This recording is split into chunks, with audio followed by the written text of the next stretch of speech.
Hello everyone, welcome to जेनिक। मेरा नाम है अनूप तिवारी और आज इस फ्लूइड मैकेनिक्स के लेक्चर में जो हम लोग 30 डेज 40 मार्क्स का जो टारगेट लेके चल रहे हैं, जो टॉपिक मैं आप लोगों को पढ़ाने वाला हूं, वो टॉपिक आप लोगों का न्यूमेरिकल पॉइंट ऑफ व्यू से इंपॉर्टेंट है। इस टॉपिक का यूज आपका इंपैक्ट ऑफ जेट, जो टॉपिक्स हैं जो मैं बता रहा हूं, इंपैक्ट ऑफ जेट टर्बाइंस के कॉन्सेप्ट में आपका यूज होगा। और ये जो है मैकेनिक्स पॉइंट ऑफ व्यू से भी थोड़ा सा इंपॉर्टेंट हो जाता है, यहाँ पर थोड़ा सा कॉन्सेप्चुअल हो जाता है। और जो आज का टॉपिक हम लोग फ्लूइड मैकेनिक्स में पढ़ने वाले हैं वो है आप लोगों का impulse momentum equation. Impulse momentum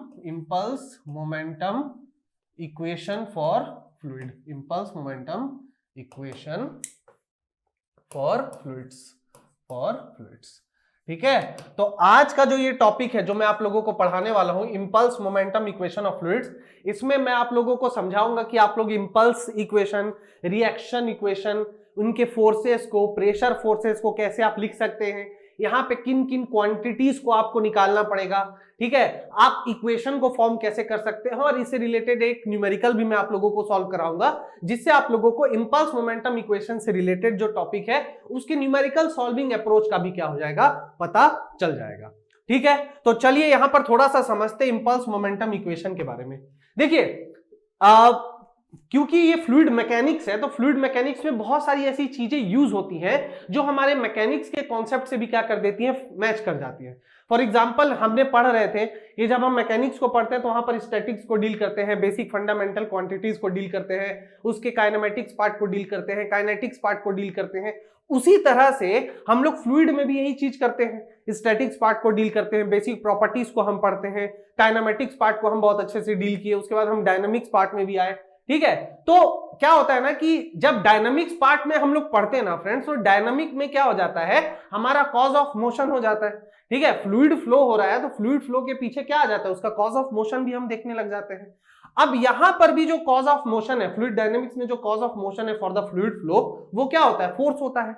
now अगर यहां पर फोर्स मेरा जो लग रहा है किसी भी फ्लूइड के लिए, और वो फ्लूइड का जो फोर्स है किसी भी पर्टिकुलर ऑब्जेक्ट के ऊपर कोई बहुत ही शॉर्ट इंटरवल ऑफ टाइम के लिए हो जाए, तो वहां पर फ्लूइड क्या करेगा, वहां पर फ्लूइड इंपल्स क्रिएट करेगा।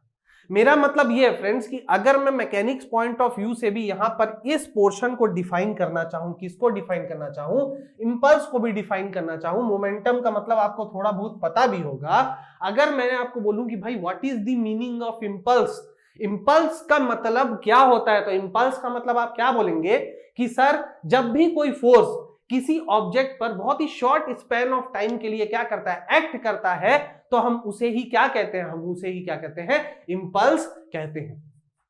ठीक है, अब इंपल्स मोमेंटम इक्वेशन या इंपल्स मोमेंटम प्रिंसिपल होता क्या है, पहले मैं आप लोगों को इसमें फ्लूइड के बारे में तो मैं बताऊंगा ही। देखिए, ये टॉपिक बहुत इंपॉर्टेंट है, इस टॉपिक से बहुत ज्यादा क्वेश्चन आपके पूछे नहीं जाते, बट इस टॉपिक का जो एप्लीकेशन पार्ट है ना, एक बार मैं आपको समझा दूंगा कि यार इंपल्स का इक्वेशन आप कैसे लिख सकते हैं, आपके रिएक्शन का इक्वेशन आप कैसे लिख सकते हैं, आप प्रेशर फोर्स का इक्वेशन कैसे लिख सकते हैं, आप उसे इन टर्म्स ऑफ वेक्टर कैसे लिख सकते हैं। क्योंकि देखिए, मैं आप लोगों को समझाने की कोशिश करता हूं, जो आपके ये सब प्रॉपर्टीज होते हैं ना, आपका जो ये वेलोसिटी होता है, ये आपका जो फोर्स होता है, ये आपका जो एक्सलरेशन होता है, एक्चुअली में ये सब क्या है, चाहे मैं फ्लूइड के लिए बात करूं, चाहे मैं किसी सॉलिड ऑब्जेक्ट के लिए बात करूं, चाहे मैं मेरे लिए बात करूं, चाहे मैं टेबल के लिए बात करूं, चाहे मैं चेयर के लिए बात करूं, मैं कार के लिए बात करूं, मैं फ्लूइड्स के लिए बात करूं, किसी के लिए भी मैं बात करूं, ये सारी क्वांटिटीज आपकी वेक्टर क्वांटिटीज होती है। ठीक है, और क्योंकि ये वेक्टर क्वांटिटीज होती है, तो यहां पर इनके मैग्नीट्यूड के साथ साथ इनके डायरेक्शन सेंस का भी होना बहुत ज्यादा इंपॉर्टेंट हो जाता है। ठीक है, मैंने आपको बता दिया कि भाई हमारे इंपल्स फोर्स जो होता है, हमारे इंपल्स फोर्स की जो फॉर्मूला होता है वो एक्स वाई जेड होता है। चलिए, बहुत अच्छी बात है कि मैंने आपको समझा दिया कि भाई आपका जो इंपल्स फोर्स होता है वो एक्स वाई जेड होता है, इसका फॉर्मूला। बट इंपल्स फोर्स, ठीक है, जो आपका इंपल्स है वो it is a kind of force only, और force is a vector quantity. तो जब तक आप ये नहीं समझाएंगे मुझे, जब तक आप मुझे इसका डायरेक्शन सेंस नहीं देंगे कि भाई ये जो फॉर्मूला मैंने लिखा है, अब मान लीजिए कि आप इसे, अब ये जो कॉन्सेप्ट है आप किसी और दुनिया में भी जाके पढ़ें, कोई एलियन आएगा, आप उस एलियन से बोलोगे कि भाई कि आप किसी भी एक हायर इंटेलिजेंस से पूछोगे ना कि सर क्या है कि भाई मैं आपका फोर्स का इक्वेशन लिखना चाहता हूं, तो वो वहां पर भी बोलेगा भाई कि इंपल्स फोर्स का जो इंपल्स फोर्स जो होता है वो आपका चुन्नू इंटू मुन्नू होता है, मान लीजिए कि वो ऐसा कुछ बोलता है, बट वहां पर भी वो आपसे क्या बोलेगा, वहां पर भी वो आपसे डायरेक्शन सेंस जरूर मांगेगा, वो आपसे वहां पर क्या मांगेगा, डायरेक्शन सेंस मांगेगा। तो एक्चुअली यहां पर क्या है ना friends, actually impulse momentum equation को पढ़ाने का मेरा मकसद ये है कि यहां पर मैं आपको बताऊंगा कि फ्लूइड की वजह से जो इंपल्स या रिएक्शन फोर्स जनरेट हो रहा है, चाहे वो आपके पाइप में हो या open to the atmosphere condition पे हो, किसी भी जगह पे हो, तो वहां पर उन इक्वेशन को मैं डायरेक्शन सेंस में कैसे लिख सकता हूं, ये मैं आप लोगों को समझाऊंगा। अब यहां पर थोड़ा सा मैं क्या कर देता हूं, यहां पर थोड़ा सा मैं इंपल्स के बारे में डिस्कस कर लेता हूं। इंपल्स क्या होता है आप लोगों का, इंपल्स मोमेंटम, देखिए न्यूटन सेकेंड लॉ से, न्यूटन का 3 लॉ थे, न्यूटन के क्या थे, 3 लॉ थे। न्यूटन का पहला लॉ ये था कि भाई बॉडी जो मेरी है वो रेस्ट में रहेगी, अगर बॉडी रेस्ट में है तो रेस्ट में रहेगी, अगर बॉडी मोशन में है तो मोशन में रहेगी, until and unless no external force या disturbance is created on it.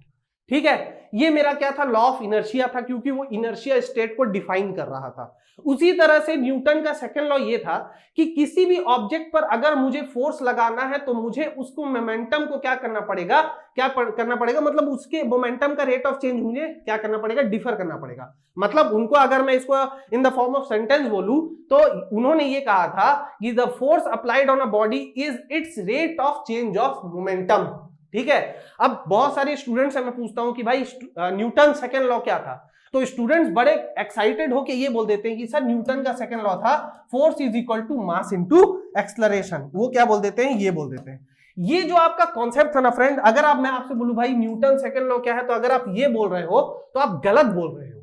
Newton ने कभी ऐसा बोला ही नहीं था कि फोर्स मास इनटू एक्सेलरेशन के बराबर हो जाता है। ये उसका कंक्लूसिव पार्ट था। ये क्या था, इसका कंक्लूसिव पार्ट था। ठीक है, न्यूटन ने ये कहा था कि आपका जो मोमेंटम होता है, what is the value of momentum. Momentum का मतलब आप लोग जानते होंगे, मोमेंटम होता है the product of mass into velocity, mass into velocity.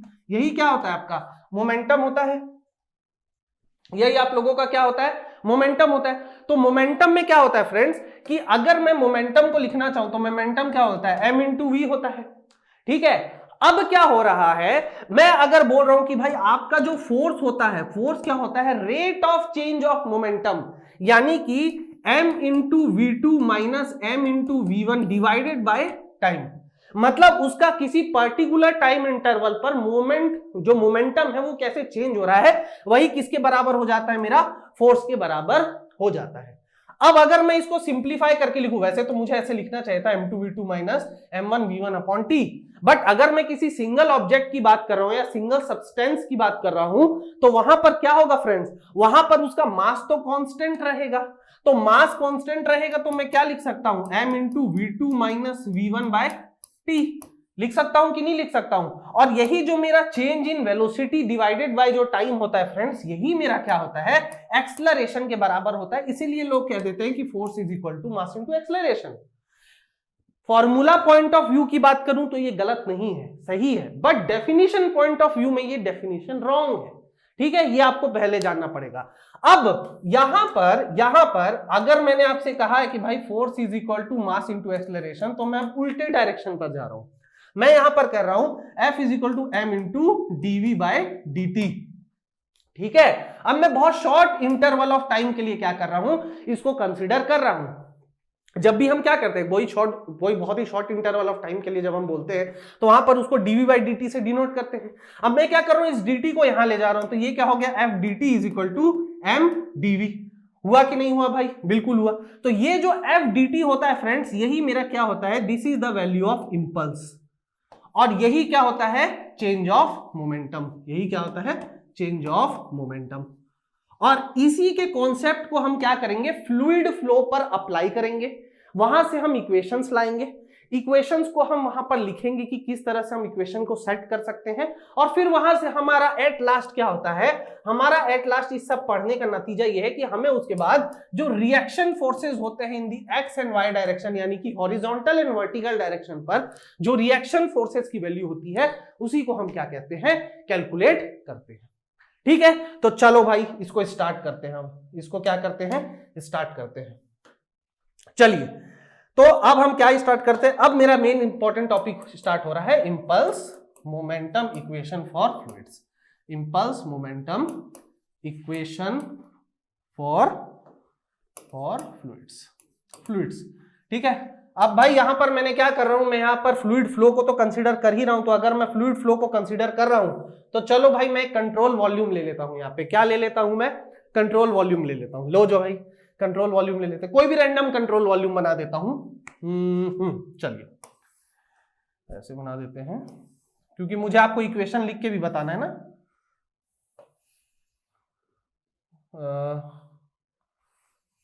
इसको ऐसे ना करके इसको ऐसे कर देते हैं, इसको ऐसे कर देते हैं।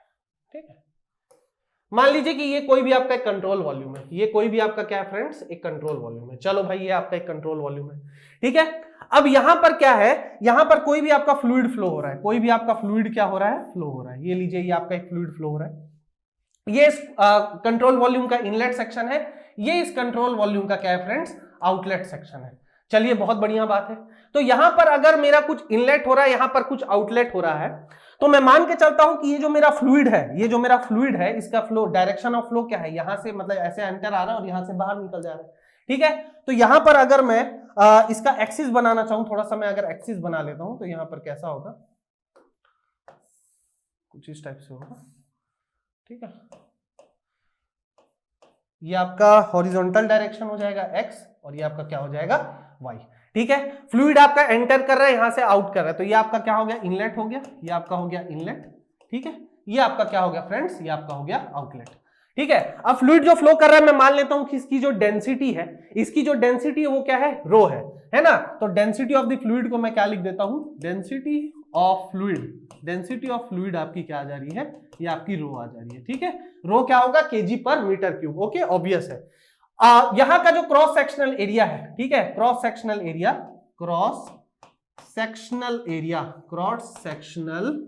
एरिया जो यहां पर मैं मान के चल रहा हूं, ये मैं मान के चलता हूं A1, और यहां पर जो क्रॉस सेक्शनल एरिया है इसको मैं मान के चलता हूं A2। ठीक है, यहां पर डेंसिटी रो है, मैं मान के चल रहा हूं कि मेरा इनकंप्रेसिबल फ्लो है, द फ्लो इज इनकंप्रेसिबल। चलिए यहां पर मैं लिख देता हूं, द फ्लो इज इनकंप्रेसिबल। ठीक है, अगर मेरा फ्लो इनकंप्रेसिबल है तो यहां पर जितना डेंसिटी इसके इनलेट पे होगा वही इसके आउटलेट पे होगा। ठीक है, मैं मान के चलता हूं कि यहां पर जो फ्लूइड एंटर कर रहा है उसकी वेलोसिटी है v1। ठीक है, और यहां पर जो फ्लूइड आउट जा रहा है इसकी वेलोसिटी है v2। ठीक है, इस सेक्शन पर जो प्रेशर की वैल्यू है, डायनामिक्स की बात करें तो प्रेशर की भी कुछ वैल्यू होगी भाई, क्योंकि चेंज इन प्रेशर की वजह से फ्लूइड फ्लो हो रहा होगा। तो यहां पर जो प्रेशर एट इनलेट है, ठीक है, प्रेशर एट इनलेट को मैं मान लेता हूं प्रेशर एट इनलेट, इसकी वैल्यू मैं मान लेता हूं P1, और प्रेशर एट आउटलेट, ठीक है, प्रेशर एट आउटलेट इसकी वैल्यू मैं मान लेता हूं P2। ठीक है, अब ये जो सेक्शन है फ्रेंड्स, ये एक्चुअली में ये जो पूरा कंट्रोल वॉल्यूम है, थोड़ा सा मैं इसको आप लोगों को समझाने की कोशिश कर रहा हूं। ये सारा का सारा जो मेरा ये कंट्रोल वॉल्यूम है ना, ये पूरा कंट्रोल वॉल्यूम, ठीक है, ये पूरा का पूरा जो मेरा कंट्रोल वॉल्यूम है, ये पूरा का पूरा क्या है फ्रेंड्स, हॉरिजॉन्टल है, हॉरिजॉन्टल डायरेक्शन पे। मतलब मैं ये जो कंट्रोल वॉल्यूम देख रहा हूं ना, ये कंट्रोल वॉल्यूम, अगर ये हाथ को आप मेरे कंट्रोल वॉल्यूम मान रहे हैं तो मैं इसको ऐसे देख रहा हूं, आप समझ रहे हैं। मतलब ये पूरा का पूरा सेक्शन हॉरिजॉन्टल है, पूरा का पूरा सेक्शन क्या है, हॉरिजॉन्टल है। आप समझ पा रहे होंगे ना। अच्छा, इसका जो वेट का कंपोनेंट है भाई, इसमें और कौन से फोर्सेस एक्ट कर रहे होंगे। मैं मान लेता हूं कि इनविस्कस फ्लो है, मैं मान लेता हूं अभी के लिए द फ्लो इज इनविस्कस। ठीक है, मैं आपके लिए न्यूमेरिकल को आसान करना चाह रहा हूं, है ना। द फ्लो इज इनविस्कस, ठीक है, द फ्लो इज इनविस्कस, COUS। अगर फ्लो इन विस्कस है तो जो विस्कोसिटी, जो विस्कस फोर्स है वो यहां पर क्या हो जाएगा, फिलहाल जीरो में एज्यूम कर ले रहा हूं। अगर इसमें मैं वेट का कंपोनेंट ले रहा हूं, तो इसका वेट का कंपोनेंट आप कमेंट सेक्शन पर लिख सकते हो क्या, कि वेट का कंपोनेंट कहां पर लग रहा होगा।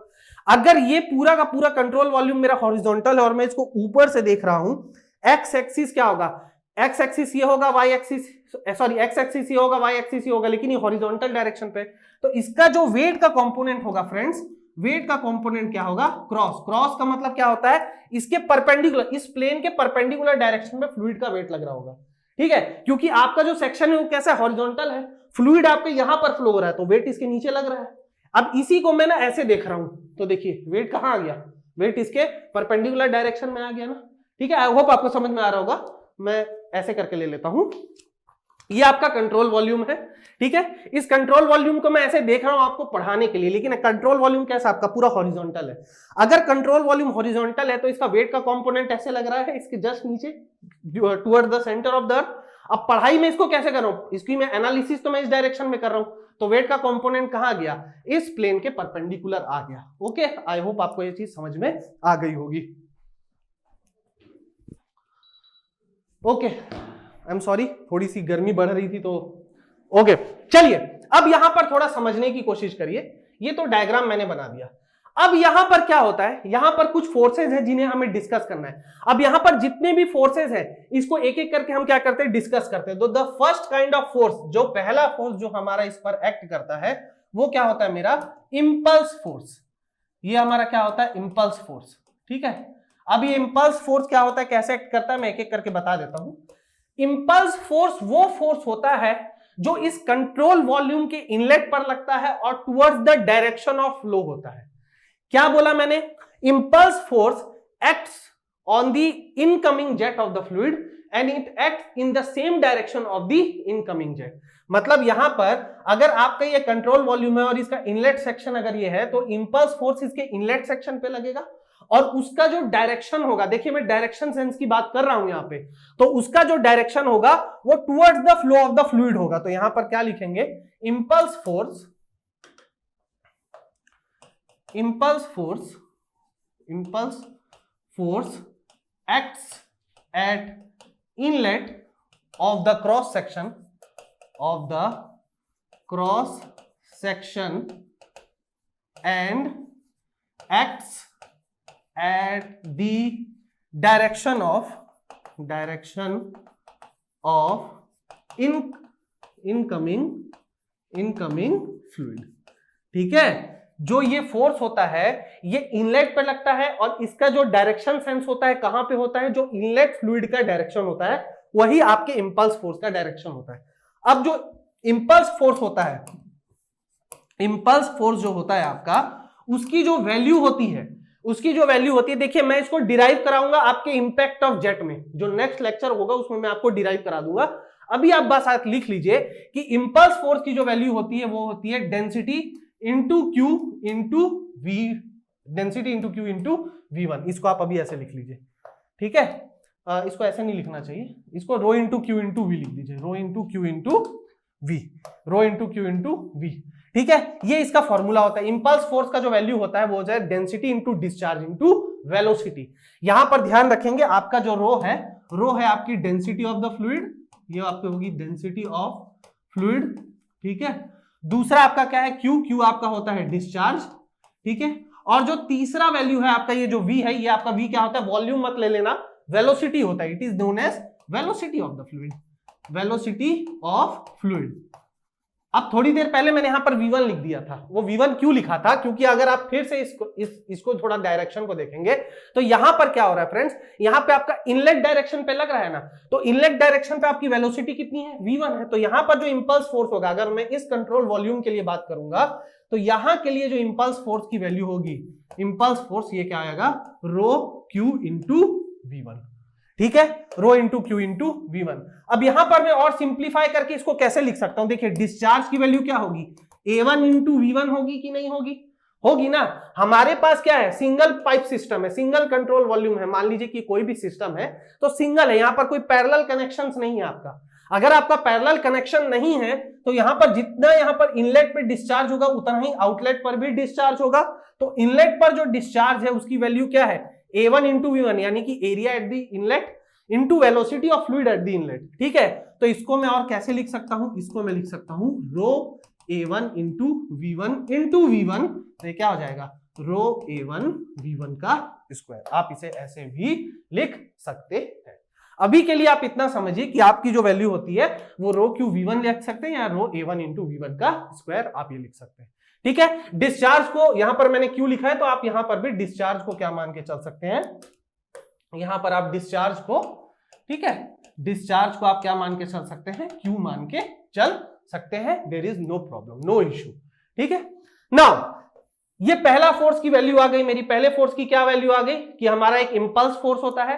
इंपल्स फोर्स आपके इनकमिंग जेट पर, जो इनकमिंग जेट का जो होता है वहां पर लगता है, इनलेट सेक्शन पर लगता है, और उसका जो डायरेक्शन होता है वो कहां पे होता है, उसका डायरेक्शन सेम होता है जिस डायरेक्शन पर आपका इनकमिंग जेट होता है। ठीक है, दूसरा जो फोर्स आता है आपका, दूसरा जो फोर्स आता है, जो दूसरे टाइप का फोर्स की हम जो बात करते हैं वो मेरा होता है reaction force.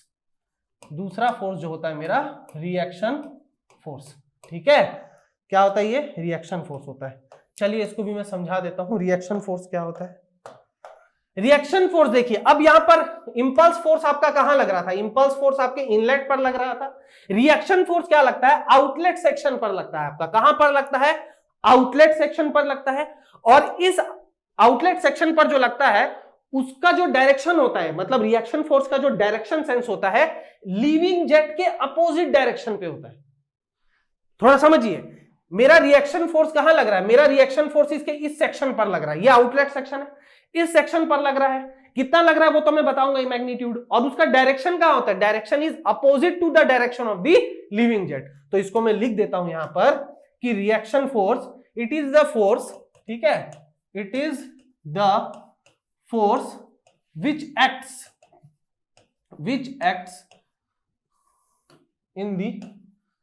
in the outlet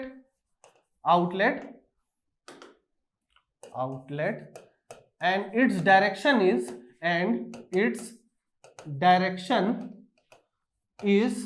opposite to the direction of living jet. ठीक है, लिविंग जेट का मतलब जो आपका फ्लूइड जो लीव हो रहा है कंट्रोल वॉल्यूम से, उसके अपोजिट डायरेक्शन पे होता है। इसकी जो वैल्यू होती है फ्रेंड्स, मतलब जो यहां पर रिएक्शन फोर्स की जो वैल्यू होती है वो क्या होती है, रो क्यू इंटू V2। यहां पर ये वैल्यू क्या हो जाएगी आपकी, रो इंटू क्यू इंटू V2। देखिए मैग्नीट्यूड वाइज तो density into discharge into velocity, ये भी वही होती है भाई। जहां पर अब ये इंपल्स लग रहा है, अगर इंपल्स फोर्स लग रहा है आपका यहां पर, तो इसका एक रिएक्शन भी तो आएगा ना। और जो भी आपका रिएक्शन होता है वो बोलते हैं ना, for every action there is equal and opposite reaction. तो जो रिएक्शन फोर्स लगता है वो opposite to the direction of living jet लगता है, और जो इंपल्स का जो डायरेक्शन होता है वो towards the direction of the incoming jet होता है। ठीक है, तो मैग्नीट्यूड वाइज तो दोनों सेम है। मैग्नीट्यूड वाइज मतलब इनका जो फॉर्मूला है वो तो सेम है, बट यहां पर जो वेलोसिटी को हम यूज कर रहे हैं, ये वेलोसिटी कौन सी होती है, आउटलेट वेलोसिटी होती है। ठीक है, तो एक आपके पास है इंपल्स फोर्स और एक आपके पास है रिएक्शन फोर्स। ठीक है, तीसरा देखते हैं हम लोग। तीसरा जो फोर्स होता है आप लोगों के पास, तीसरा जो फोर्स होता है वो फोर्स होता है आपके पास प्रेशर फोर्स। ठीक है, अब यार ये प्रेशर फोर्स क्या है, बहुत इजी है ना। प्रेशर फोर्स के बारे में मैंने बताया, the force which acts due to the pressure. ठीक है, वो फोर्स जो प्रेशर की वजह से जो फोर्स आपके प्रेशर की वजह से लग रहा है वो आपका क्या होता है, प्रेशर फोर्स होता है। ठीक है, चलिए इसको मैं एकदम बेसिक लिख देता हूं। The force which acts due to pressure is called the pressure force. ठीक है, आज का लेक्चर बहुत इंपॉर्टेंट है, इसको थोड़ा ध्यान दीजिएगा। प्रेशर फोर्स, अब प्रेशर फोर्स जो होता है, ठीक है, उसका फॉर्मूला क्या होता है, फोर्स की वैल्यू क्या होती है हमारी, फोर्स की वैल्यू क्या होती है, प्रेशर इनटू एरिया। यही होती है कि नहीं होती है। ठीक है, तो अगर मैं यहां पर, अच्छा इसको मैं प्रेशर फोर्स यहां पर कैसे अप्लाई कर रहा हूं, इसका भी मैं आपको वो बता देता हूं। देखिए क्या होता है कि अगर मैं ये मान के चल रहा हूं कि कोई कंट्रोल वॉल्यूम पर मैं प्रेशर फोर्स अप्लाई कर रहा हूं किसी इनलेट या आउटलेट सेक्शन पर, तो मैं ये मान के चलता हूं कि भाई ये जो मेरा कंट्रोल वॉल्यूम है ये एक सॉलिड सरफेस की तरह या सॉलिड लेमिना की तरह एक्ट कर रहा है जो किसी स्टैटिक फ्लूइड में डूबा हुआ है। अब मैंने आप लोगों को hydrostatic forces on the plane lamina and curve lamina के बारे में पढ़ाया था।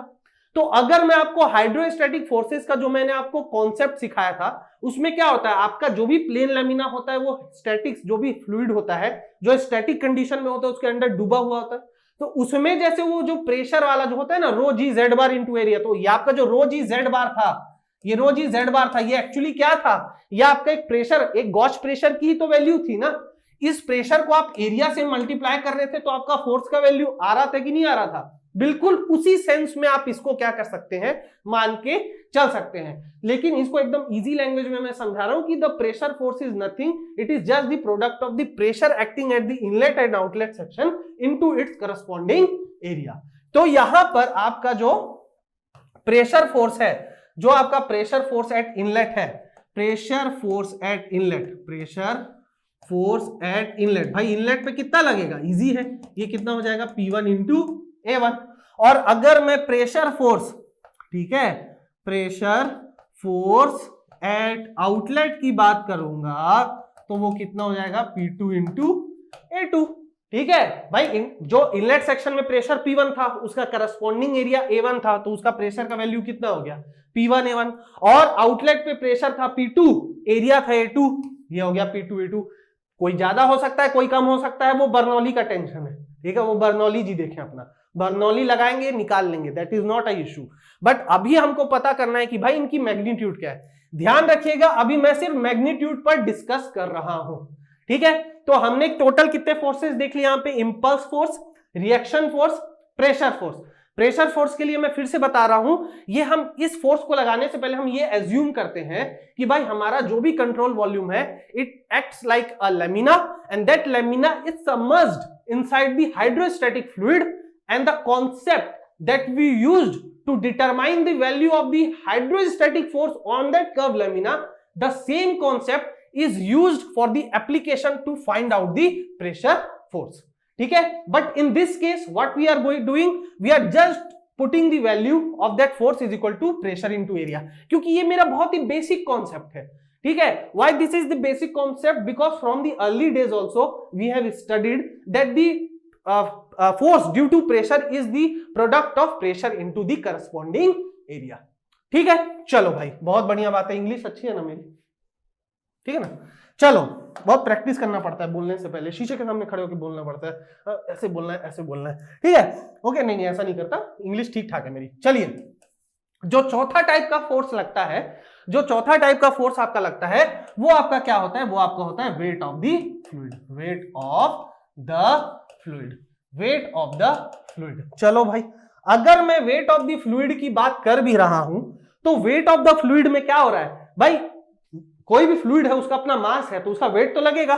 तो वेट ऑफ द फ्लूइड की वैल्यू क्या होती है, वेट की वैल्यू क्या होगी आपकी, ये मुझको बताने की ज्यादा जरूरत नहीं है, ये होती है density into acceleration due to gravity into volume of the fluid, ये यही वैल्यू होती है कि नहीं होती है, ठीक है। लेकिन मैं आपको इसमें एक अच्छी बात बता देता हूं कि जब आप इंपल्स मोमेंटम इक्वेशन का यूज करते हैं तो उस इंपल्स मोमेंटम इक्वेशन, क्योंकि हम हॉरिजॉन्टल डायरेक्शन के लिए यूज कर रहे हैं, अभी मैंने थोड़ी देर पहले ही समझाया था कि हमारा जो कंट्रोल वॉल्यूम है वो कंट्रोल वॉल्यूम हम किसके लिए यूज करें, हम हॉरिजॉन्टल डायरेक्शन पे उस पूरे कंट्रोल वॉल्यूम को मान के चल रहे हैं।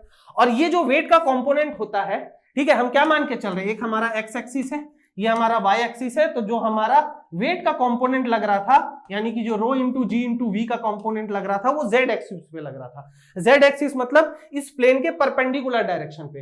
तो जब मैं इन दो इस प्लेन के लिए जब मैं इक्वेशन को बनाऊंगा, मैं किसके लिए बना रहा हूं, मैं तो एक्स और वाई डायरेक्शन के इक्वेशन बना रहा हूं ना, ठीक है। तो अगर कोई यहां पर फोर्स लगेगा तो मैं उसे क्या कर लूंगा, नेग्लेक्ट कर दूंगा, ठीक है। मतलब मैं इस फोर्स का कंसीडरेशन जब मैं इंपल्स मोमेंटम इक्वेशन को पढ़ता हूं, ठीक है, तो वहां पर हम वेट के कंपोनेंट को नहीं लेते हैं। सो यहां पर the component, the weight component is neglected, the weight component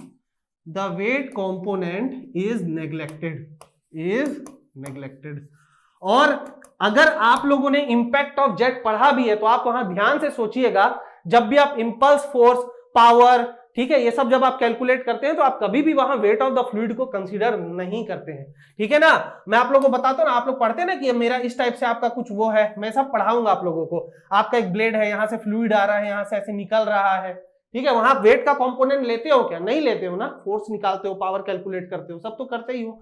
तो क्यों नहीं करते हैं, क्योंकि यहां पर क्या होता है कि हम जो इक्वेशंस फॉर्म करते हैं वो इस प्लेन के रिस्पेक्ट में करते हैं, और जो वेट का जो हमारा होता है, जो हमारा वेट का होता है वो कौन सा होता है, वो थर्ड डायमेंशन में होता है उसका कंपोनेंट, इसलिए हम इसको क्या कर देते हैं, नेग्लेक्ट कर देते हैं।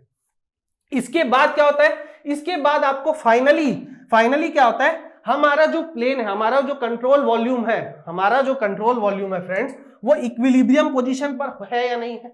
इतने सारे फोर्सेज एक्ट कर तो रहे हैं, लेकिन वो फोर्सेज क्या है, वो हमारे इक्विलिब्रियम कंडीशन पर है।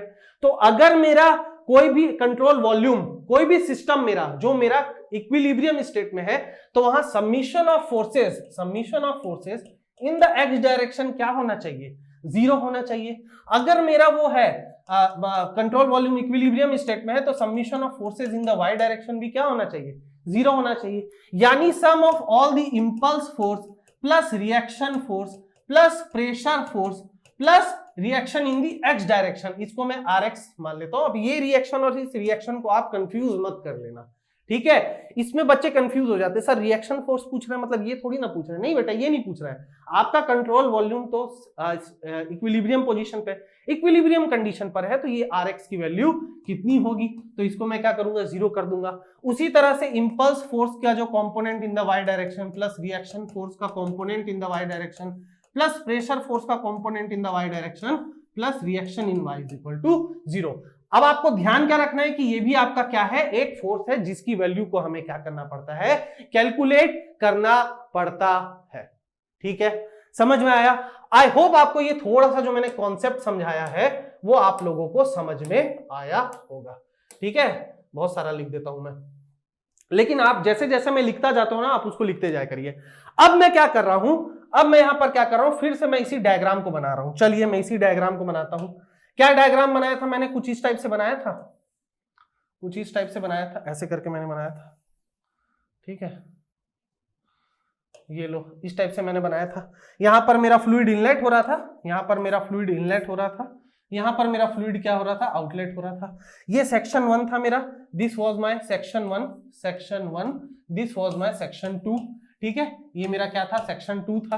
ठीक है, यहां पर एरिया था कितना, यहां का क्रॉस सेक्शन एरिया था A1, यहां का क्रॉस सेक्शन एरिया कितना था A2। ठीक है, यहां पर इनलेट प्रेशर था P1, यहां पर आउटलेट प्रेशर कितना था P2। ठीक है, यहां पर वेलोसिटी था V1, यहां पर वेलोसिटी कितना था V2। इसकी डेंसिटी, फ्लूइड की डेंसिटी क्या थी, फ्लूइड की डेंसिटी थी मेरी रो। ठीक है, डिस्चार्ज की वैल्यू क्या थी मेरी Q। ठीक है, तो अगर मैं इसका फ्री बॉडी डायग्राम बनाना चाहूं, अगर मैं इसका फ्री बॉडी डायग्राम बनाना चाहूं, तो मैंने थोड़ी देर पहले कुछ ऐसा डायग्राम बनाया था ना, इस टाइप से। मैंने एक एक्स एक्सिस के लिए यहां बनाया था, एक वाई एक्सिस के लिए मैंने यहां बनाया था। ठीक है, ये मेरा एक्स एक्सिस है, ये मेरा वाई एक्सिस है। तो मैं इसको अगर फ्री बॉडी डायग्राम बनाना चाहूंगा तो ये मेरा कैसे हो जाएगा, ये मैं आप लोगों को बता देता हूं।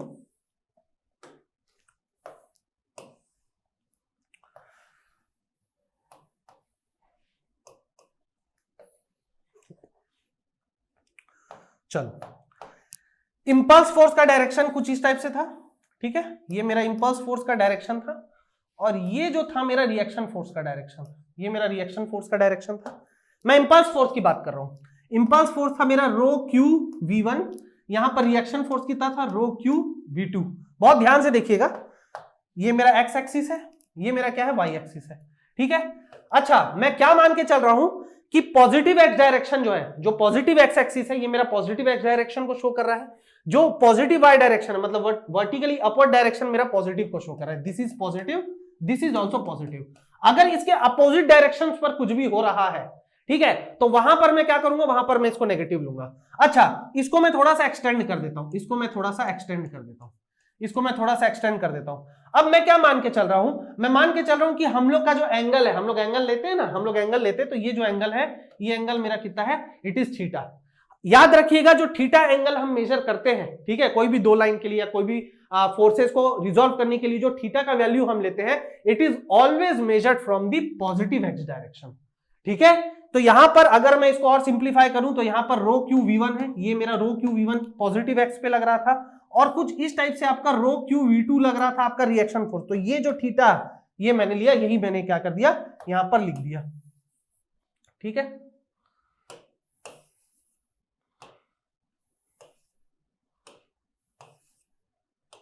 ओके, चलो अब क्या हो रहा है, यहां पर और क्या मेरा फोर्स कर रहा था, यहां पर मेरा प्रेशर फोर्स लग रहा था, ये था मेरा P1A1, और यहां पर मेरा कितना लग रहा था, यहां पर मेरा लग रहा था P2A2। लग रहा था कि नहीं लग रहा था। ठीक है, प्रेशर फोर्स का भी डायरेक्शन यहां पर मेरा लग रहा था। ना। और यहां पर क्या लग रहा था, वेट का कंपोनेंट तो उस डायरेक्शन पे था। इसके अलावा क्या था, इसके अलावा मेरे पास ये था कि यहां पर मेरे पास वेट का कंपोनेंट जो था, तो वेट का कंपोनेंट तो इसके इस डायरेक्शन पे था। किस डायरेक्शन पे था, इस प्लेन के परपेंडिकुलर डायरेक्शन पे था। तो अगर मैं यहां से Rx और Ry की वैल्यू निकालना चाहता हूं, अगर मैं यहां से Rx और Ry की वैल्यू निकालना चाहता हूं, ठीक है, इनकी वैल्यूज अगर मैं निकालना चाहता हूं, तो मुझे सबसे पहले क्या करना पड़ेगा, एक्स एक्सिस में इसको लिखना पड़ेगा। तो चलो भाई इसको भी मैं एक्स एक्सिस में लिख देता हूं। सबसे पहले तो इसको मैं ऐसे बना देता हूं, ये इस टाइप से होगा, ठीक है। चलो तो मैं क्या लिख रहा हूं, मैं लिख रहा हूं summation F X is equal to 0, यानी कि summation of all the forces in the horizontal direction क्या होनी चाहिए, 0 होनी चाहिए। तो सबसे पहला कौन सा है मेरा इंपल्स फोर्स है, रो क्यू वी वन। ये इसका डायरेक्शन क्या है, पॉजिटिव एक्स एक्सिस की तरफ है, तो ये मेरा क्या होगा, प्लस P1A1, इसका भी डायरेक्शन क्या है, पॉजिटिव एक्स एक्सिस की तरफ, minus rho Q V two. अब रो क्यू वी टू को जब मैं एक्स एक्सिस में रिजॉल्व करूंगा तो विद द एंगल रिजॉल्व होगा कि नहीं होगा, थोड़ा ध्यान से देखिए, विद द एंगल रिजॉल्व हो रहा है, तो विद द एंगल रिजॉल्व हो रहा है तो क्या हो जाएगा, rho Q V two cos theta. मतलब अगर इसको मैं लिखूंगा तो ये कैसे रिजॉल्व होगा, इस डायरेक्शन में रिजॉल्व होगा, rho Q V two cos theta. उसी तरह से P2A2 को भी मैं करूंगा तो क्या हो जाएगा, P2A2 कॉस थीटा, ये क्या हो जाएगा, P2A2 कॉस थीटा, ठीक है। तो यहां पर मैं क्या लिखूंगा, माइनस P2, इसको थोड़ा छोटा कर देता हूं, P2A2 cos theta plus reaction in the x direction, क्योंकि मुझे पता नहीं है कि रिएक्शन कहां पे है, तो हम इसको पॉजिटिव मान के चल रहे हैं। अगर फाइनल आंसर नेगेटिव आएगा तो ऑटोमेटिकली समझ में आ जाएगा कि जो रिएक्शन फोर्स की जो डायरेक्शन थी वो कहां थी, वो negative direction of the x थी, ये इज इक्वल टू 0। तो ये मेरा क्या हो गया, ये मेरा equation for the x axis हो गया, ठीक है। दूसरा अब मैं क्या कर रहा हूं, y एक्सिस के लिए लिख रहा हूं, दूसरा मैं क्या कर रहा हूं, summation F Y is equal to 0। अब समीशन एफ वाई अगर मैं 0 लिखना चाहता हूं तो y डायरेक्शन में क्या क्या लग जा रहा है, एक यहां लगेगा, अगर यहां पर ये डायरेक्शन है, ये पॉइंट, ये जो पेन है इसके पॉइंट को आप डायरेक्शन मानिए, फोर्स ऐसे लग रहा है, अब इसको मैं y डायरेक्शन में करूंगा तो इस ऐसे रिजॉल्व होगा ना, ऐसे है तो ऐसे रिजॉल्व होगा, तो ये इधर के डायरेक्शन में होगा, rho Q V two sine theta, क्योंकि अगेंस्ट द एंगल, ठीक है, एंगल के अलग से क्या रहा है, रिजॉल्व हो रहा है, और यहां पर ये क्या हो जाएगा, P2A2 साइन थीटा, ठीक है। तो यहां पर ये क्या इक्वेशन बन जाएगा, minus rho Q V two sine theta plus minus P2A2 sine theta plus Ry is equal to 0।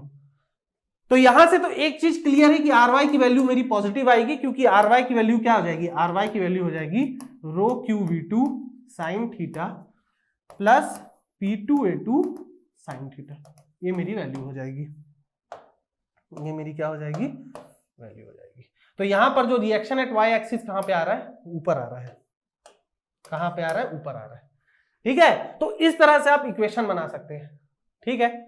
अब यहां पर मैं आप लोगों को एक बात समझा देता हूं बहुत अच्छे से, बात ये समझने की है भाई कि ये कोई फॉर्मूला नहीं है जो आप इसको रटने लगोगे। यहां पर जो कंट्रोल वॉल्यूम था, ये कंट्रोल वॉल्यूम कुछ इस तरह से था ना, तो इस कंट्रोल वॉल्यूम के अकॉर्डिंगली मैंने वो इक्वेशंस लिखे हैं, ठीक है। अगर आपका कंट्रोल वॉल्यूम अगर अलग होगा तो अकॉर्डिंगली उसके हिसाब से भी क्या होगा, आपका इक्वेशन चेंज होगा। आपको बस ध्यान में ये रखना है कि आपको इंपल्स फोर्स, रिएक्शन फोर्स और प्रेशर फोर्स की वैल्यू मैग्नीट्यूड वाइज लिखनी है, और डायरेक्शन सेंस को ध्यान में रखना है, ताकि जो भी final reaction force in x direction यानी Rx और Ry की जो वैल्यू आए वो आपकी सही आए, ठीक है। समझ में आया। तो ये रहा भाई आज के लेक्चर का कॉन्सेप्ट, लेकिन खत्म नहीं हुआ है लेक्चर, अभी एक न्यूमेरिकल मैं आप लोगों से करवाऊंगा। तो मैंने एक न्यूमेरिकल रखा है, I have a numerical here, ठीक है, यहाँ पे एक न्यूमेरिकल है, तो मैं एक न्यूमेरिकल आप लोगों से पूछता हूं, उसके बाद आज का लेक्चर हम फिनिश कर देंगे, ठीक है।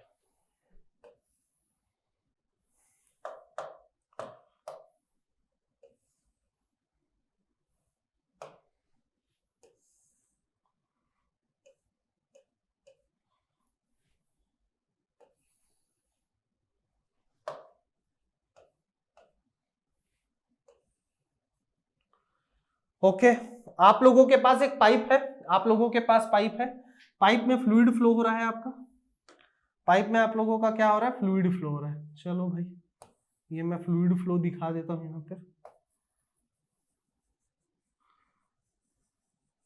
ये आपका फ्लूइड फ्लो हो रहा है,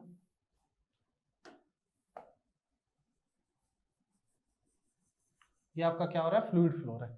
ठीक है फ्रेंड्स, ये आपका पाइप का एक सेक्शन है। अब याद रखिएगा कि ये जो सेक्शन मैंने बनाया है ये भी आपका हॉरिजॉन्टल है, कंट्रोल वॉल्यूम है आपका।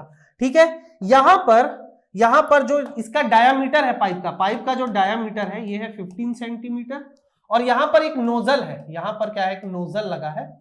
नोजल का जो डायामीटर है यहां पर, ठीक है, ये डायामीटर है आपका 5 सेंटीमीटर। आपके डिस्चार्ज की वैल्यू यहां पर दे दी गई है, डिस्चार्ज की वैल्यू है 0.06 मीटर क्यूब पर सेकेंड। ठीक है, आपको क्या करना है, और कोई वैल्यू दिया है, हाँ, जो फ्लोइंग फ्लूइड है आपका, फ्लोइंग फ्लूइड जो है वो आपका क्या है, वाटर है। ठीक है, आपको यहां पर क्या करना है, रिएक्शन इन एक्स और रिएक्शन इन वाई की क्या निकालनी है, वैल्यू निकालनी है।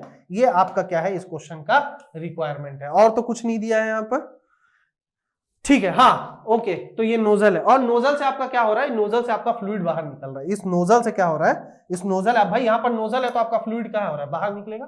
ठीक है, तो यहां पर इस डायग्राम के अकॉर्डिंग ये जो गिवन कंडीशन है, बहुत इजी क्वेश्चन उठाया मैंने, ताकि बस मैं आपको ये समझाना चाह रहा हूं कि वो जो इंपल्स फोर्स और रिएक्शन फोर्स है आप उसको कैसे करेंगे। ठीक है, तो यहां पर क्या होता है फ्रेंड्स, यहां पर हमको सबसे पहले क्या निकालना पड़ेगा, हमको यहां पर सबसे पहले इंपल्स फोर्स को निकालना पड़ेगा। यहां पर हमको सबसे पहले क्या करना पड़ेगा, इंपल्स फोर्स को कैलकुलेट करना पड़ेगा। इंपल्स फोर्स क्या होता है आपका, रो क्यू v1। ठीक है, अभी मेरे पास v1 की वैल्यू नहीं है, हमको रिएक्शन फोर्स निकालना पड़ेगा। रिएक्शन फोर्स की वैल्यू क्या होती है, रो क्यू v2। ठीक है, मेरे पास v2 की भी वैल्यू नहीं है। ठीक है, मेरे पास रो की वैल्यू है, रो मेरे पास कितना है, फ्लूइड है, तो रो की वैल्यू क्या होगी मेरे पास, 1000 kg पर मीटर क्यूब, क्योंकि मेरा जो फ्लूइड है वो क्या है, पानी है, तो इसका डेंसिटी मैंने लिख लिया है। अगर कभी किसी क्वेश्चन में फ्लूइड के बारे में ना भी दिया रहे तो आप उसको पानी ही समझ लेना। ठीक है, नाउ यहां पर मेरे पास pressure force at inlet, pressure force, ठीक है, जो फ्लूइड का फ्लो का डायरेक्शन है वो ऐसा है। ठीक है, ये फ्लूइड का फ्लो डायरेक्शन है, ये लो भाई, तो यहां पर इनलेट सेक्शन ये हुआ, ये आउटलेट सेक्शन हुआ, तो pressure force at inlet, pressure force at inlet इसकी वैल्यू क्या होगी, P1, और प्रेशर फोर्स एट इनलेट ये हो जाएगा आपका P1 इंटू A1, और pressure force eight outlet, pressure force eight outlet ये आपका क्या हो जाएगा, P2 इंटू A2। ठीक है, उसके बाद ही आप क्या कर सकते हैं, उसके बाद ही आप reaction X at reaction Y की वैल्यू को कैलकुलेट कर सकते हैं। ठीक है, अब यहां पर मैं सबसे पहले क्या कर रहा हूं, सबसे पहले मैं वेलोसिटी की वैल्यू को यहां पर कैलकुलेट करने की कोशिश करूंगा। क्या देख पा रहे हैं, यहां पर सबसे पहले तो आपको डायामीटर D1 की वैल्यू आपको दे दी गई है 15 सेंटीमीटर, तो ये कितना मीटर में हो जाएगा, 0.15 मीटर। तो इसका जो वैल्यू हो जाएगा वो कितना हो जाएगा, इसका अगर मैं एरिया एट 1 कैलकुलेट करना चाहूंगा तो ये क्या हो जाएगा, π/4 इंटू D1 का स्क्वायर, और ये वैल्यू कितनी हो गई आपकी, ये आपकी हो जाएगी, चलिए इसको मैं कैलकुलेट कर लेता हूं, कैलसी रखा है मैंने, ये आपकी हो जाएगी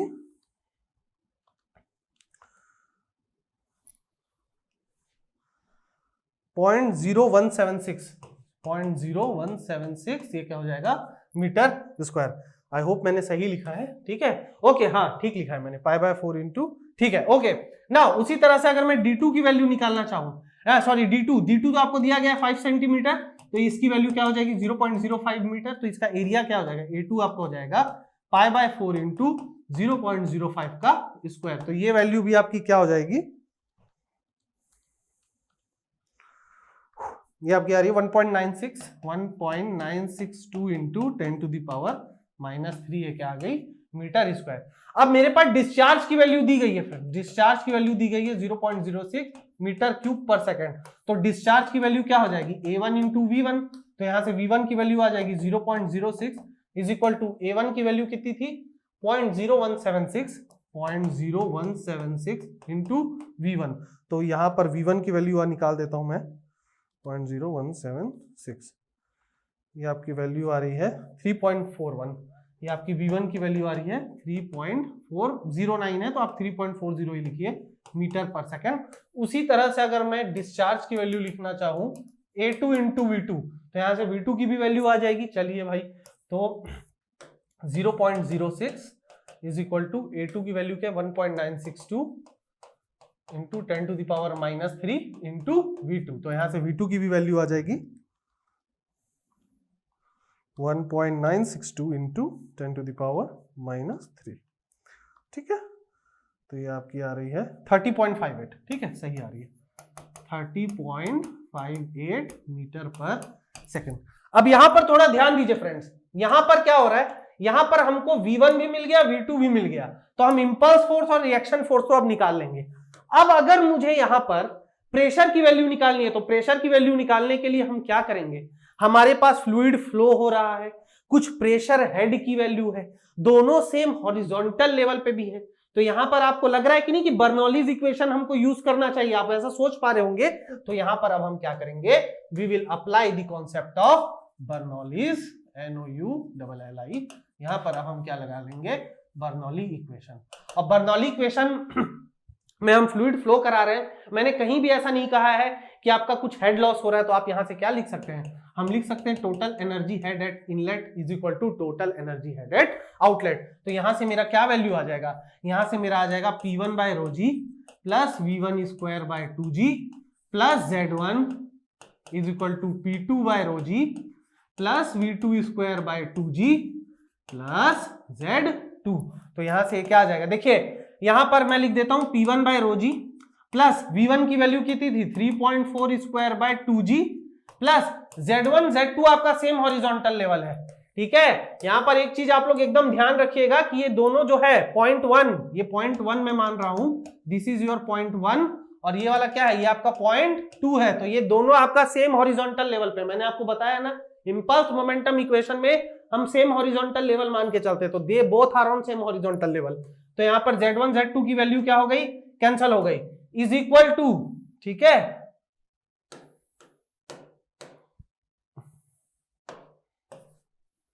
ठीक है, तो यहां से मैं क्या लिख सकता हूं, is equal to P2 by rho G plus 30 point something कुछ आ रहा था, ये वैल्यू 30.58 यही आ रहा था ना, 13.58 स्क्वायर बाय 2G प्लस 0।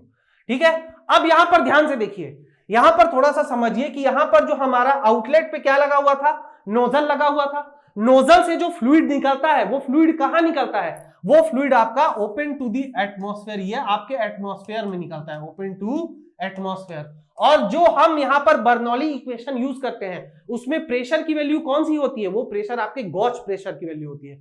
तो वो जो आपके गॉज प्रेशर की वैल्यू होती है, तो वहां पर गॉज प्रेशर कितना हो जाता है, ओपन टू द एटमॉस्फेयर में 0 हो जाता है। तो यहां पर फ्रेंड्स आपका जो P2 बाय रो जी का वैल्यू हो जाएगा वो 0 हो जाएगा, बिकॉज यहां इस सेक्शन पर जो फ्लूइड है वो ओपन टू दी एटमॉस्फेयर है। ठीक है, तो इसको आप लिख लीजिएगा। ठीक है, यहां पर आप क्या लिखेंगे, P2 is equal to 0 because open to the atmosphere, because open to atmosphere. ठीक है, तो यहां पर क्या है, P1 by rho G plus 3.4 square by 2G is equal to 30.58 square by 2G। तो यहां पर ये क्या वैल्यू आ गया, ये आ गया P1 by rho G is equal to 30.58 square minus 3.4 square upon 2 into 9.81। तो यहां से 9.81 कट जाएगा, तो यहां पर आपकी क्या वैल्यू आ जाएगी, यहां पे आ जाएगी 2 इंटू ये हो जाएगा 500, क्योंकि रो की वैल्यू 1000 है, तो 2 इंटू ये क्या हो जाएगा 500 हो जाएगा। तो इसको आपको मैं बता देता हूं कि कितना वैल्यू आएगा आपके प्रेशर एट पॉइंट 1, P1 की वैल्यू आपकी कितनी आ जाएगी, मैं बता देता हूं। ये आपकी आ जाएगी 500 इंटू 30.58 का स्क्वायर माइनस 3.4 का स्क्वायर, काफी ज्यादा वैल्यू आ रही है, 461 आपकी आ रही है, 461,788 पास्कल। ठीक है, इसको मैं किलो पास्कल में लिखूंगा तो क्या हो जाएगा 461.788 किलो पास्कल। तो ये आपकी किसकी वैल्यू आ गई, P1 की भी वैल्यू आ गई। एक बार आपकी ये सारी वैल्यू आ गई, एक बार आपने क्या कर दिया, ये सारी वैल्यू अगर आपकी आ गई तो आप क्या कर सकते हैं, यहां पर आप directly summation fx and summation fy लगा सकते हैं। अब देखिए यहां पर अगर मैं समीशन fx लगाऊंगा तो यहां पर देखिए इंपल्स फोर्स का डायरेक्शन कहां पे है, इस डायरेक्शन पे है, फ्लूइड कैसे आ रहा है, इनलेट पे आ रहा है, तो ये क्या हो जाएगा माइनस रो क्यू V1। ठीक है, यहां पर मैं आपको ये समझाना चाह रहा हूं। अब यहां पर रो क्यू V1 मत ले लेना, यहां पर इंपल्स फोर्स, यहां पर डायरेक्शन ऑफ फ्लो देखिए, negative direction to the X जा रहा है, माइनस, अब यहाँ पे रो क्यू वी टू, यहाँ पे आउटलेट कहां हो रहा है, इस डायरेक्शन मतलब पॉजिटिव एक्स एक्सिस में हो रहा है, तो रिएक्शन फोर्स क्या लगता है, उसका अपोजिट लगता है, ये क्या हो जाएगा आपका रो क्यू वी टू। फिर आपका यहाँ पर प्रेशर फोर्स लगेगा, प्रेशर फोर्स भी इसी डायरेक्शन पे लगेगा, माइनस P1A1, P2A2 तो जीरो है आपका, ठीक है, plus Rx is equal to, ये आपका क्या आ जाएगा, जीरो आ जाएगा। तो यहां से आप Rx कैलकुलेट कर सकते हैं, मैं आपको बता देता हूं Rx की वैल्यू क्या आएगी। यहां पर आपके Rx की जो वैल्यू आएगी, तो मैंने भी शायद कैलकुलेट नहीं किया है, शायद 10.16 न्यूटन। चेक कर लीजिएगा आप लोग, हो सकता है मेरा आंसर गलत भी हो, ठीक है, मैंने यहां पर सॉल्व करके देखा था, एक बार आप सॉल्व करके देख लीजिएगा, हो सकता है कुछ कैलकुलेटिव मिस्टेक हो सकता है, बट कॉन्सेप्ट बिल्कुल सही है। यहां पर जो आपकी रिएक्शन एट एक्स एक्सिस है, ठीक है, ये जीरो हो जाएगी, ठीक है, यहीं पे मैंने इसी को तो लिखा था, ठीक तो लिखा है वैसे मैंने, ओके। तो यहां पर आपके रिएक्शन की वैल्यू क्या आ जाएगी, यहाँ पे रिएक्शन, क्योंकि अभी आप इसकी वैल्यू पुट करेंगे ना, रो है आपका 1000, क्यू आपका 0.06, आप समझ रहे होंगे ना, 1000 इंटू 0.06 इंटू V1 की वैल्यू आपकी आ गई थी, V1 आपका कितना था 3.4, माइनस आपका ये भी माइनस होगा 1000 इंटू 0.06 इंटू 30.58, ठीक है, फिर माइनस P1 की वैल्यू अभी आपने कैलकुलेट किया, ठीक है, 4617 कितना आ रहा था, हाँ 788 इंटू पाई बाय 4 इंटू ये क्या हो जाएगा 0.15 का square plus Rx is equal to 0। आप इसको पुट कर लेंगे तो Rx की वैल्यू यहां से आपकी आ जाएगी, ठीक है। तो ये रहा इस इंपल्स मोमेंटम इक्वेशन का कॉन्सेप्ट। अब आप बोलेंगे सर Ry नहीं कैलकुलेट करें, तो बेटा Ry यहां पर y डायरेक्शन पर कोई भी रिएक्शन, कोई भी फोर्स आपका वैसे भी नहीं लग रहा है, तो ये वैल्यू ऑटोमेटिकली आपकी 0 हो जाएगी, ठीक है। मैं चाहता तो और न्यूमेरिकल कराता, बट सेशन बहुत लेंदी हो जाएगा, ठीक है। जब मैं इसमें इंपैक्ट ऑफ जेट आपको पढ़ाऊंगा ना, तब आप लोगों को इसको समझने में बहुत आसानी हो जाएगा। अगर आज का लेक्चर आपको समझ में आया है तो इंपल्स ऑफ जेट भी आपको बहुत अच्छे से समझ में आ जाएगा, ओके। तो अगर आप लोगों को मेरा ये लेक्चर अच्छा लगा है तो प्लीज इसे लाइक कर दो, शेयर कर दो, सब्सक्राइब तो किए ही होगे, अगर देखते होगे तो, नहीं किया है तो कर देना, ठीक है। बेल आइकन को दबा दो ताकि ये सब वीडियोस जैसे ही आए तो उसका सबसे पहले नोटिफिकेशन आपको मिल जाए, ओके, ठीक है। तो फिर आपसे नेक्स्ट लेक्चर में मुलाकात होगी इंपैक्ट ऑफ जेट के कॉन्सेप्ट से। तब तक के लिए आप अपना ख्याल रखिए, थैंक यू सो मच।